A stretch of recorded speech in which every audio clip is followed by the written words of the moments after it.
Hello, everyone. This is Daniel here. Before we go into today's episode, I wanted to share something really, really cool and exciting that's about to happen, which is we're going live together with our friends at Media Marketing. We've created a brand new event called Candid Commerce.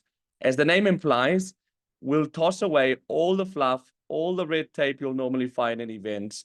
And we're organizing a full afternoon of panels and debates where people will actually speak their mind around the challenges, fights, and opportunities in the confluence between consumer goods and e-commerce. My co-hosts, Christina and Efrain, will be there, as well as me, but we'll have a lot of top executives from the likes, for example, of Timex, Coca-Cola, or Ahold. Write down the date, September 25th in Amsterdam. If you are senior e-commerce, brand, consumer goods executive, follow the link in the comments and register to apply. It's a free event for top executives. The places are limited, but we promise we will get in touch soon with a confirmation.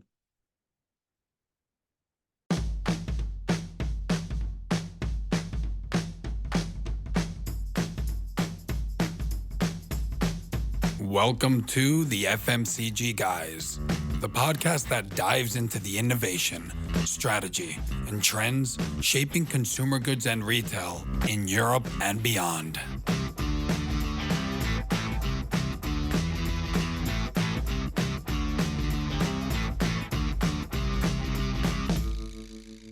Welcome to the FMCG Guys podcast. I am Daniel Torres. Here we speak with the top talents, leaders, and luminaries in our favorite industries, which are FMCG, consumer goods, and retail. We're now over 180 episodes in, so do go into our website or your favorite podcast platform to entertain yourself and be educated with some of the industry's top voices. And of course, if you enjoy the podcast, which likely you will, remember to leave us a review. Take a couple of minutes or even 1 minute, and you can leave us as many stars you want. Our favorite number is 5, but you can leave us however you want. So, and remember also, we're part of a family of podcasts, which is headed by the CPG guys in the US. So if you want to know what's happening in the other side of the Atlantic in the consumer goods world, do tune into their show. And yeah, also, if you haven't yet, remember to follow us on LinkedIn, where you'll join a community of, at this time that we're recording, 15,000 and I think 800 members. So hopefully when this goes out already, 16,000. And you can also now follow us on Instagram. So today we're going to speak about one of our favorite topics, which is no other than e-commerce. And actually, it's actually the sexy part of e-commerce, which is the front end, the commercial side of it. And I have two experts, one which will surprise you and the other one which maybe won't as much. Actually, after reading the title of the podcast, you know who we're talking about. But on one side, I have my co-host, Christina Nicolau. Hi, Christina. How are you? Hi, Daniel. I'm doing well. Thank you for naming me an expert. Well, that's the thing. Like, now you're senior director of strategy at Coca-Cola, but I know that in your previous role, you did work in e-commerce, right? True, very true. So it's one of the topics that I hold close to my heart. Exactly. And then the other side, and I have to say, the other side of the Atlantic in Seattle, we have our other guest, who is no other than Vivek Rastogi, who's the Senior Director of Global Digital Commerce at Colgate. Hey, Vivek, how are you? Hi, Daniel. I'm very good. Nice to meet you, Christine, as well. Absolute pleasure to be here finally. Yeah, finally, it took us a while to schedule. We rescheduled, and we had a couple of months in between. We nearly met at Shop Talk. It didn't happen either, but we're finally here. Now, next time, the only pending thing we'll have is to meet in person, which I'm sure we'll be able to do at one of these Shop Talks, grocery shops, or maybe at the CPG guys or FMCG guys event. You never know. So Vivek, thanks for joining. And first of all, we'd like to understand better, since we haven't spoken in a few months, and for our audience to know, what's your current role at Colgate? What does it mean to be the Senior Director of Global Digital Commerce? Well, I try to figure out what that means actually to be to be holding that title. But my current role is, as you mentioned, I'm the senior director in a group which we call Global Digital Organization, which is the digital transformation group at Colgate. and I kind of lead the digital commerce vertical within that group. So essentially, there are three parts to my role. One is I lead the overall global Amazon business for the company. So we have a relationship with Amazon at a global scale. So I kind of lead that end to end across retail, advertising, supply chain, and the works. I also look at overall digital commerce strategy for the company. As you can imagine, being in an FMCG company, I still tend to believe that e-commerce is fairly new to us, and we're still all learning. So a big part of my job is to kind of look at the strategy, what we need to do, things, what we need to do differently, and obviously push our internal leadership and the teams to kind of drive that growth that we are all looking for. This includes omni-channel now in the new world. So I look at overall digital commerce and omni-channel strategy as well. And as you can imagine, as part of that, I not only work with the leadership team at Colgate, but also with all the in-markets team to kind of ensure that they get what they need and just to drive their growth agenda as well. So that's largely my role.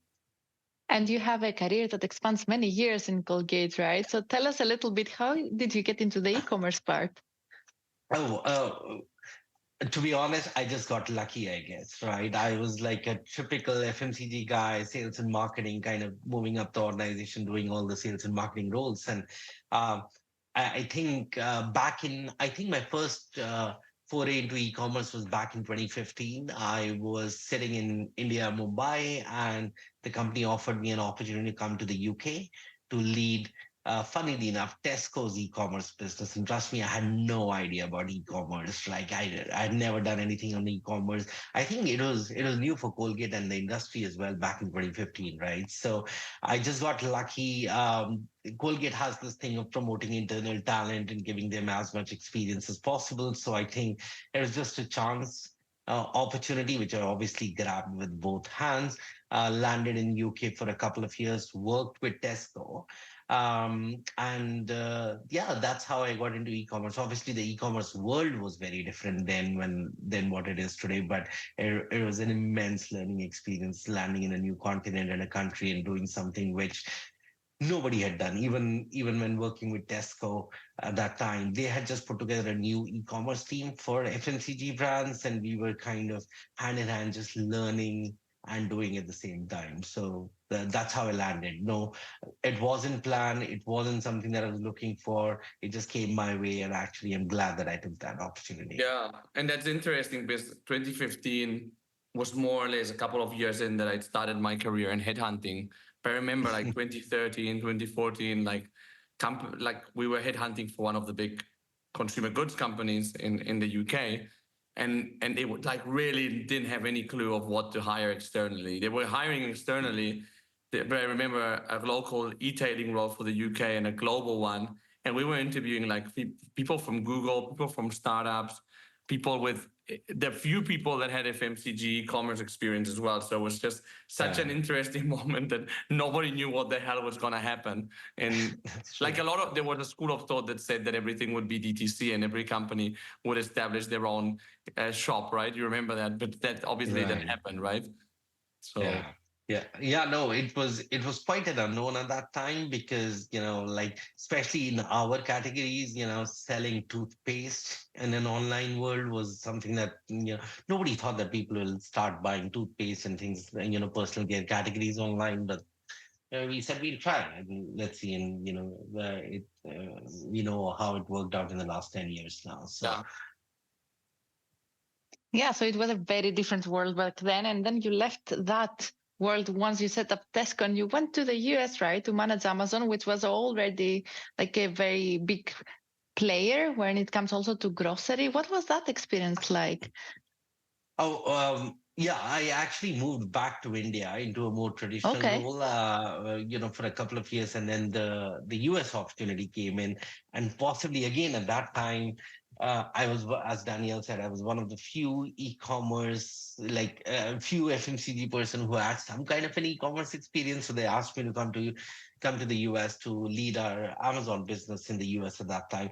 It was incredible, and funnily enough, I landed here in the US, in Seattle, which I call the Amazon town now, back in 2018, and I think that was possibly a pivotal year when it comes to Amazon and FMCG companies, because you might recall 2018 was the time for the first time that Amazon kind of shifted focus from a very top line heavy business to a bottom line business. So that was the first time they started thinking profitability and all of that stuff.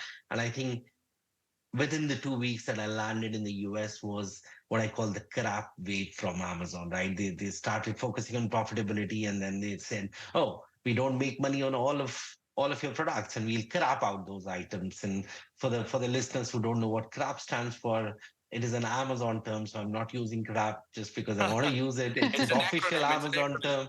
It's an acronym for cannot realize a profit. And that was the first time Amazon started pushing companies like ours, saying we cannot realize a profit on your SKUs, and therefore we're going to be delisting them. And I think within 3 weeks of, or 2 or 3 weeks of me landing there, we were facing a situation where almost 60 to 70% of our entire portfolio was getting delisted by Amazon. So you can imagine I landed in a new role in a new country, leading a business like Amazon, which was growing very, very well for us in the previous year. And suddenly you're facing a situation where 60 to 70% of your portfolio has just gone out overnight. And everybody Right. thinking that you were an e-commerce expert and you'd only managed Tesco for 2 years, right? So I know, it was I a know. relative expertise. It was some fun conversation because the expectation was, oh, continue to grow Amazon like the way it is growing triple digits and all of that stuff. And here I was talking about saying, okay, you know what, our business down 70%. So that was not fun conversations at that time, but it a huge learning curve. So something that I'll never forget all my life, saying how it all played out. And of course, uh, I think it transformed the industry and the way we approach e-commerce and pure players going forward. It was a pivotal moment, not only for Colgate, but for the industry as well. But to answer your question, Christine, that's where and that's how I landed here in the US. So it was fun. It was fun. Now I can say it was fun. It wasn't at that time. Well, Huge yeah, learning. yeah, Oh, exactly. absolutely immense learnings. And you're still working with Amazon now. So you've managed like different key accounts, like we've mentioned Tesco, and I know that you manage big modern trade accounts in India as well. Yes. Like, what is like the characteristic of Amazon as a customer, Oh, as a key account for an FMCG company? I think Amazon's unique in more than one ways, right? And the first thing that I tell everybody, either externally or even internally with my team, saying you got to realize that Amazon is essentially a tech company who happens to have a big retail business, right? It's not your typical retailer, typical other customers that you deal with in an FMCG environment, right? And that's a huge change, because think about it, how many FMCG companies have actually dealt with a tech company in the past, right? And they operate like a tech company, right? If you really look at their philosophy, their culture, the way their organization structure, even the people's comp structure is all tech company, right? And I have this anecdote always, right? If you look at their stocks and how they how the stock price works for an Amazon company, they're always compared with the Googles and the Metas of the world. They're never compared with a Tesco or a Target or a Walmart here. So that essentially means even the streets looks at them as a tech company, and therefore it changes a lot of things, right? Your approach to them and how you deal with them needs to be adapted accordingly, and that's easier said than done, right? You got to manage expectations. You got to manage how you deal with your vendor managers, how they operate, what they can do and they cannot do. We keep hearing the word algorithm all the time when it comes to Amazon. It's a completely different way of approaching and What's the managing word? that algorithm. Like when you Yeah. talk to Yeah. Amazon, it's like, oh, it's the algorithm who's doing this, the Oh, algorithm really? who's doing that. Wow. You don't hear that from your regular retailers, right? Or the brick and mortar retailers, where you're actually talking to a human. You do talk to humans in Amazon as well, but the approach is very different. So I think it's fascinating to handle this business because of all these complexities and nuances and differences that they bring to the table. Nothing right or wrong about it, but it's just the way they are. And I think the biggest challenge that most FMCG companies face today across the industry is to just be able to understand and embrace those differences. A lot of times you go into a meeting with Amazon expecting it'll be a typical retailer customer or a brand meeting. It's not. It's a very different dynamics, and that's been a learning curve for us as a company as well. Where over the last 5 or 6 years now we have started to understand. Okay, this is what they are. This is how they operate, and we got to kind of adapt our ways to that. And once you do that, it's fascinating to work with them. But it's, as I said, it's easier said than done. Yeah, absolutely. And also in the meantime, we see all the traditional typical retailers, right, that have their e-commerce platforms that they are also evolving and the conversations are changing as specifically retail media is coming into play. Oh, And yeah. then lots of e-commerce managers have to figure out, is this marketing? Is this me? How do I go about the conversation? How have you seen this evolving, let's say since 2018? Do you think that Amazon has really influenced it? Oh, I think at least in the US, when it comes to retail media, which happens to be one of possibly the hottest topic in the Yeah. industry right now, with all the evolution and how it's developing, I think Amazon's definitely led that wave in the US for sure, because I think they were first of all first to the game, right? They're so big in the US, they had the consumer reach, they had the data, and I think they were possibly the first one who started again going back to their philosophy of just keep testing and learning and trying new things, and it's okay to fail. And Jeff Bezos said so many things about embracing failure as well.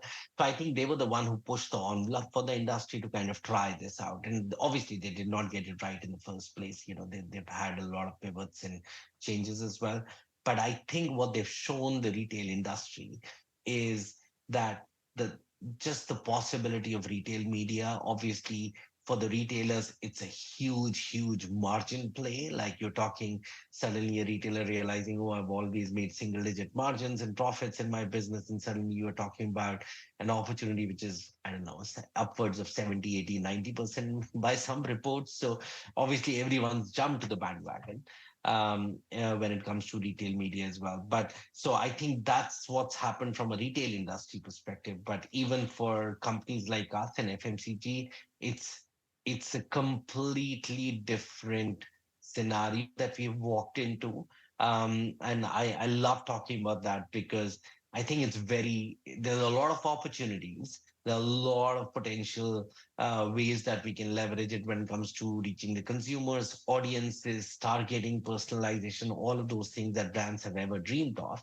But at the same time, it's very disruptive for companies like us, right? It challenges the way we are structured. It challenges our talent profile. It challenges a lot of things. And, I think even now, even though retail media is ballooning exponentially grown in the last so many years, I think we are all still in the phase of trying to figure out what is really the right structure, the right mechanics, the right processes to really leverage it.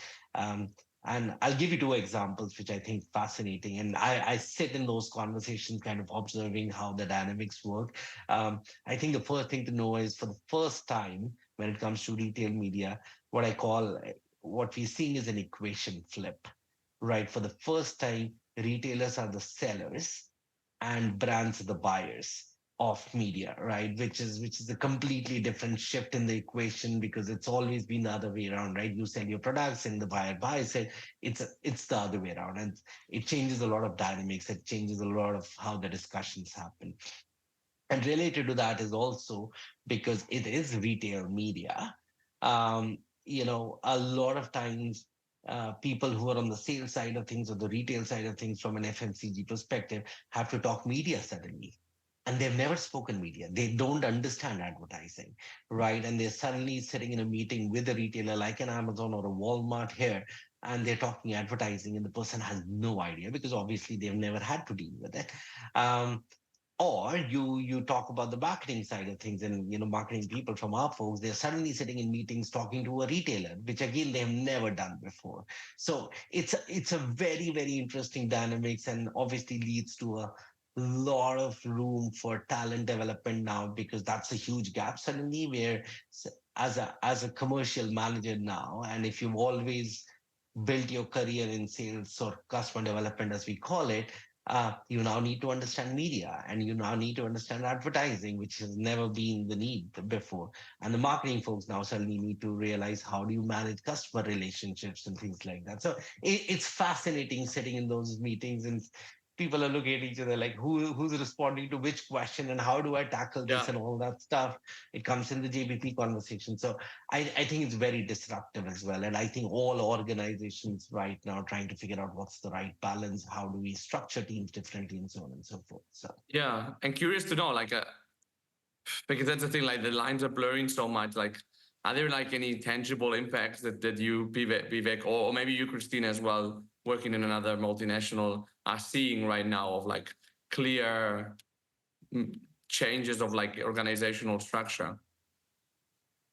Because really, like in FMCG, why people can move from one FMCG company to another is because you're working with the same set of customers, and that really did, and that has like a profound implication of how a company works. So there must be like some changes happening. If the customer changes, the industry changes as well. I feel like it depends a lot on the maturity of the market and the size of the customer. So if you have a full team that's already working on Tesco, for example, you might as well be enhancing that team with the right skills and capabilities, bringing in specialists. But in smaller markets, when you don't have that level of maturity, and you see that retailers are going that way and they're trying to evolve, you kind of like have to improvise and see how you can upskill the people who are already managing the retailer, because it will probably not be a big team, right? What have you seen, Vivek?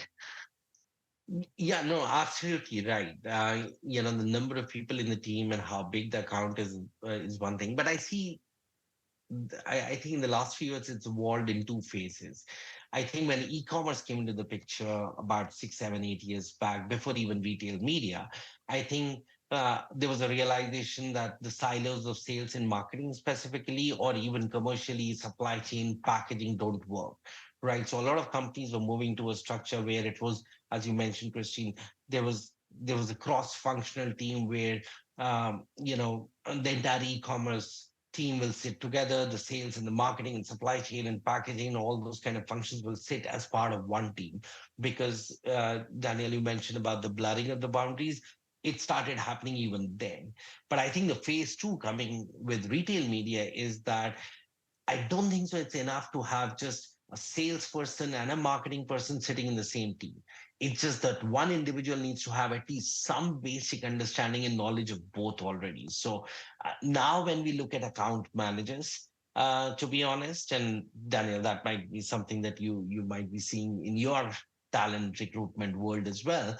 You're actually looking for somebody with retail account management and advertising experience in one body, right? Which is not the case earlier. Because as I said, if you're talking to the buyer and the buyer is talking to you and trying to sell media to you, you have to be able to at least have that basic understanding of how to kind of deal with those conversations. A lot of those conversations get involved and linked to the JBP conversations and all of that stuff. So I think the phase two is not two different individuals with one sales and one marketing experience. It's just one person need to have both now. And it's evolving. It's not there yet. But I think that's how we are now looking at talent profiles going forward. Now it's like, that's the thing. Like, I think the democratization of e-com was an option before. Now it's just like by design, right? It's like just everyone, it's just taking it by storm in Western markets, no more, because then with markets where you have more modern trade and so on, more traditional trade, sorry, complete different story, which we've talked a lot about on the podcast as well lately with people that do eB2B and so on. Also a fascinating world. But yeah, while Amazon like developed their ads business, obviously other retailers were not alien to that, and they've started developing other retail media networks. I think the most important one out of our traditional retailer is obviously Walmart's, but now every retailer, however small they are, has their own retail media network. What's your point of view on that? Or maybe tell us a bit about how you've perceived it from your perspective. I think the first thing is it's not surprising at all that every retailer wants to have a retail media network. As I mentioned, it's a no-brainer if you can realize that your business can deliver an 80, 90, 70% profit to use. So that's not surprising, and that's something that we have seen in the US for sure, where there's a proliferation of retail media networks. Every day or every week there is a new RMN coming in, so that's bound to happen. But I think um, for us it's also a challenge because this is a new avenue, which obviously all the retailers are looking for companies like us to invest, but at the same time the dollars are still limited, right? There's not unlimited dollars that you can invest everywhere, and everybody wants a share of that. So it's quite challenging for us to see how do you allocate, how do you actually rationalize across the different RMNs and everything. At this point of time in the industry, I've seen different approaches. Some people just go by, okay, here's the size of the business, and I'm just going to allocate some media dollars according to the size of the business, or hand it over to the account teams, and they'll manage that conversation, which, in my personal opinion, is possibly not the right way to do it. Because if you really look at retail media networks as not something which is just a part of the GBPs and something that needs to be done, but really step back and see, okay, retail media networks at the end of the day are media networks. It's like new way of advertising, and which needs to then go back to the consumer, and how do you want to reach the consumers and drive your awareness and all of that stuff. So I think the approach has to be go beyond just allocation. And the way we are trying to kind of push that internally is we are not only looking at just the size of the business, obviously that's one factor, but more importantly, we're trying to focus on saying, what are these retail media networks bringing to the table? If XYZ retailers have, and all of them have a retail media network, there are differences between the RMNs, their nuances, their shopper profile is different, their data is different, their way of, how we can leverage that is different. And what we're trying to do is to kind of assess retail media networks with that parameter rather than the size of the business. And what happens, therefore, is you are able to make far more uh, better choices in terms of your brand KPIs and what you were trying to achieve from a brand awareness perspective. And then you can see, okay, one RMN brings this to the table, or this kind of shopper to me. The other RMN brings other profile of shoppers to me, and therefore can I have a more holistic strategy around that. And the other thing that we're trying to do is typically initially retail media networks uh, were being invested from a almost, as I said, as an allocation basis. So all your media planning is done, and then you're kind of, giving the money to the account teams to kind of deploy it in the retail media networks. We're actually trying to bring that much ahead in the process. So when we are doing a holistic media planning, we are trying to look all of those shopper profiles and data and everything in that stage itself. And we are now trying to look at retail media networks as just another avenue like television and print and out of home and all that stuff. And we are incorporating that at that stage rather than the brand teams and the marketing teams have done all of their brand planning and then just giving some dollars. So that's again a shift that we are trying to push internally, just so that we are able to not only make good choices, but also meaningful choices in terms of what we are trying to get out of those elements. It sounds like a quite complicated exercise that the FMCGs need to do, right? To have this Yeah. holistic strategy. But I'm wondering on Yeah. the flip side, it feels like Mhm. all this fragmented environment is also a challenge for retailers because, of course, the smaller ones are failing to capture, let's say, the money that goes around in the top of funnel. And I'm wondering, in your point of view, how do you see the landscape evolving? Should we be expecting, let's say, consolidation of retail media networks to maximize effectiveness for both sides? Yeah, that's a great question, Christine. And I think that's where we all are right now. We are all trying to figure out the different pieces, where it'll go, where how it'll evolve, and all that stuff. But I think, uh, uh, as you said, upper funnel is possibly the most difficult because it's more difficult to measure. It's more difficult to attribute, how much it's driving ROIs and ROAS and all of the other metrics. So it's definitely more difficult, especially for a smaller retailer as well. And I think uh, from a retailer's front, and this is just my view, I think every RMN or retailer will have to figure out what unique things that they can bring to the table. Can they bring a different shopper profile, or can they deliver or bring a new USP or some kind of a data? Data will become a huge play in all of that, given the number of or the amount of dollars getting invested. So I think uh, even if you're small, you will have to figure out what is your USP, what is something new that you can offer to the brand, which other RMNs might or might not be offering. And that I think will help those decisions in terms of investing in the media dollars. Consolidation, to be honest, I'm not sure. I'm not sure at this point of time, because every retailer would want to keep that RMN because of, just as I said, the revenue and the margin play at this point of time. Uh, but that's something that I don't foresee happening in the short term, at least, right?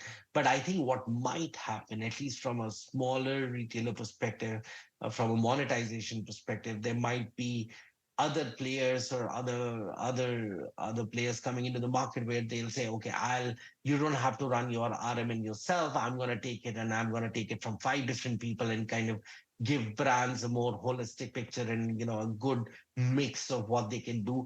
That's potentially one way of kind of looking at it, where I don't have to work with 20 different retailers. I might work with the bigger ones, and who have established RMNs, and then there is some kind of a conduit in between, where, okay, I can go to this one platform where I get to pick and choose across 5 or 6 different things in terms of what they bring to the table. Possibly that's an option. But I think it's such a fast evolving space right now, and everybody's waiting and watching in terms of Yeah. where it lands right Yeah, now. there's also multiple like levers that a retailer can play in terms of like differentiating their RMN. And you have like the data, but you also have the price, for example, that Yeah. you offer to brands and so on for exposure. So we've had a few RMNs here on the show, and each of them have come with interesting and quite different value propositions. We'll have more of them, but actually, here's a shout out for other RMNs in Europe, especially. If you want to come on the show, reach out to us. There's a via our Yeah. website or via our LinkedIn. You're more than welcome to reach out, and we'll happily interview you to make you shine in front of our FMCG audience. So, one that's very interesting, and I've been saving it for towards the end, Vivek. So you've worked in India, you've worked in the UK, and now you have a global, and in the US, and now you have a global role. And obviously, we've talked about like different maturity and there's different speeds of e-commerce. So as a global leader, Vivek, how does the US compare to UK and India? Just to put like 3 territories and very 3 different time zones and 3 very different evolutions of maturity. Yeah, that's a great question, Daniel. I think across yes, you're right. Like, the 3 markets could not be more different, right? Like, the evolution, the maturity is very different. But from a pace of e-commerce perspective, I think in their own ways, all the 3 markets are evolving and evolving really fast, right? And I tend to saying they're all moving very fast, possibly in slightly different directions, or let's say the players in the race are kind of different here. And the way I look at it, it's saying in the US, obviously it's led by Amazon, but some of the big omni-channel players like the Walmart and the Targets of the world are really kind of catching up. In the UK, it's actually the other way around, right? Where I still think that the omni-channel players are still the bigger ones. They are the ones who are evolving, and pure players are trying to catch up. Um, and I think in India, it's obviously India has regulatory compliance and FDI regulations and so on and so forth. So it's difficult for some of these global players to enter in the market, though all of them are there, but they've had to tweak the model. And because of that, I think quick commerce in India right now is the one which is really gaining traction, which is kind of slowed down in the US. So I think they're kind of moving in different directions, and I think that's how it's gonna be for the at least in the short term or the short to medium term. Obviously, a lot will depend on the regulatory environment, even in the UK, for example, right? With all the conversations around data and privacy and all that stuff. Obviously, UK and Europe in general is far more stringent than how things have evolved in the US. So I think a lot of it will depend on the regulatory environment across these 3 places. But right now, you're right. Like I sit in the global team and just see fascinating in terms of, oh, India, when I talk to the India team, it's all about quick commerce and, what we can do and how I can get delivery in 10 minutes. In the US, it's very different. In UK, obviously, it's still the big omni-channel players who kind of calling the shots. So, and I don't even want to go to China. That's a completely different universe right now. So Well, the answer was Dif- very concise, Vivek, and it wasn't an easy one. So yeah. thank you for that, and it was very interesting. Yes, and different maturity levels, different conversations. But I think that one thing is clear that globally, the conversations that we're having in business and with customers are rapidly evolving.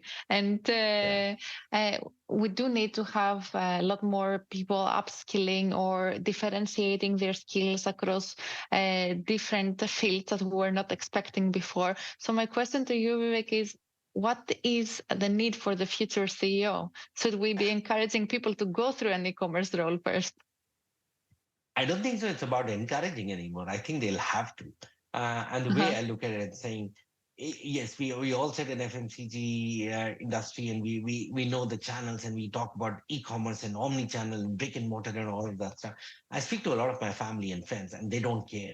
They really don't know all these nuances. They say, well, I buy products on the phone and I buy products on the desktop and I go to the store and I buy products, right? So for them, it's, what we keep talking about, the seamless experience, and that's really what it means. But from a future, leadership perspective, I think it's going to be important because at the end of the day, I think whichever way things evolve, from a consumer standpoint, e-commerce and buying on your apps and phones and everything will become such a big part of their shopping journey.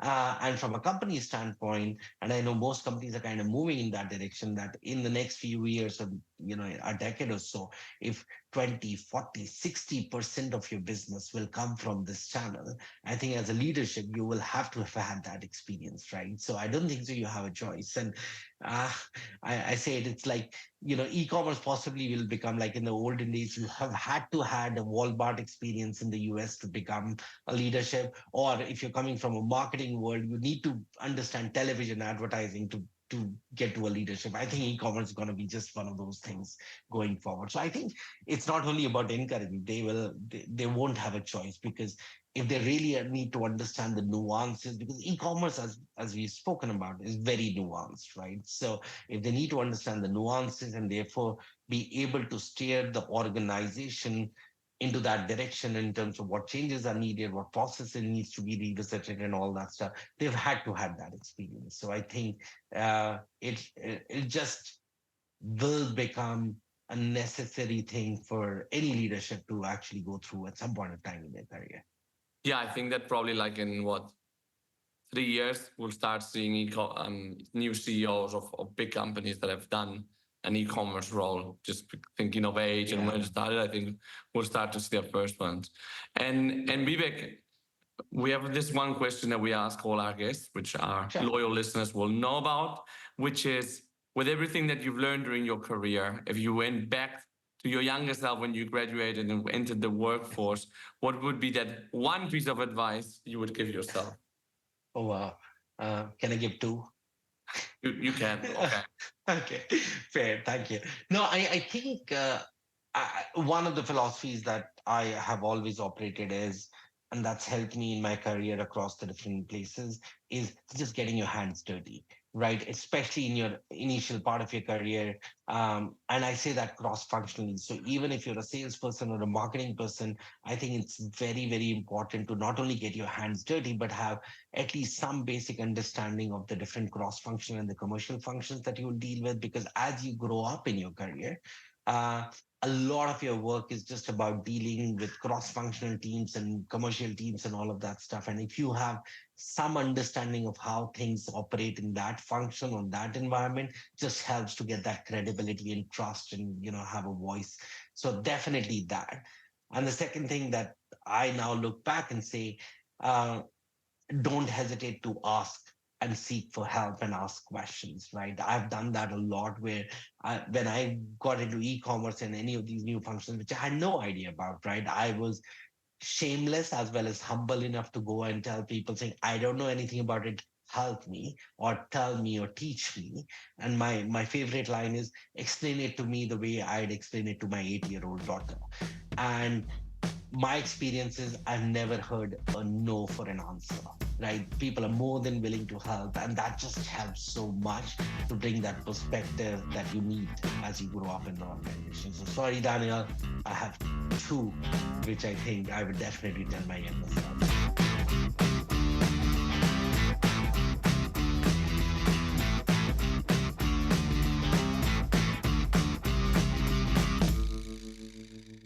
This was Vivek Rastogi, Senior Director Global Digital Commerce at Colgate-Palmolive. Christina, what are your key takeaways from this conversation? A very interesting conversation, Daniel, and very much focused on how we see the landscape evolving, how retailers are evolving, and how organizations on the other side are as well. I loved how he mentioned that, with now the whole retail media part, it's not only about how we see the platforms change, but it's also about how the roles are changing, right? So there is this equation flip that Vivek mentioned, that now people who used to only be buyers, they are becoming sellers, and vice versa. So that's a pretty different dynamics that you have in the negotiations. Yeah, he even said when we asked him about his role, he was like, yeah, my role is not really clear. It's evolving, which just comes to show how dynamic the space is, no? It is absolutely very dynamic, and that goes hand in hand with the changes that we are seeing on one hand in the organizations already, which, as we discussed, they are not as big right now, but we should see the roles of what a key account manager is, or what a kind of knowledge the sales team needs to have when it comes to media. These things are rapidly developing day by day. Absolutely. I also like the fact that when he talked about Amazon, we asked him like, what's unique about managing that account? He said that it's more a tech company that happens to have a retail business. So yeah, I just wonder like, will that be the case for like other key accounts, other like more common key accounts, or common traditional? You know what I mean? Absolutely. And I remember when we were at Shop Talk, there was a really nice speech about this. I believe it was from Deloitte, showing how grocers are actually evolving into a retail media business, which, by the way, is fueled by grocery rather than a grocery business, which is also selling retail media. Oh, interesting. Well, they're getting a lot of profit from that. And I like the fact that he said about retail media networks, that they don't, not necessarily like when you choose your investments, you don't necessarily have to look at how much revenue you're getting from that retailer, but actually the quality of that retail media network. So like, what's the unique thing they can bring on the table? No, like for example, if it's more a premium supermarket, even if your sales, if it's a small percentage of sales, you may want to focus more on that, because it's like the trendsetters, for example. Exactly. So I think there are two major takeaways, let's say, from this discussion. One is that you need to have a holistic retail media planning, right? So you cannot only look at the resource allocation based on the revenues that you have, and you really need to understand what is the USP of each of the retail media networks. And then the other part that Vivek mentioned, which I think is very important, is that you need to have the retail media conversation early on during the planning process. So you cannot wait for your media team to go through all the traditional digital media, and then what is left over is also then utilized on the below the line and the retail media. You need to understand that retail media is actually part from different parts of the funnel activations that you want to be doing. Therefore, you need to bring it on as early as possible. That's true. And it's interesting. I just think it's crazy. Like when 3 years ago, with somebody with an e-commerce role, we would have never had this conversation. So it just comes to show how important this is. Well, thank you, Christina, for the conclusions. Thanks for our listeners. If you enjoyed the show, please leave us a review. It will take 2 minutes, and it will really help us basically be more visible to the rest of the consumer goods and retail community. Well, have a great day, and we'll see you next Saturday or Wednesday in the next episode of the FMCG, guys. Have a great one.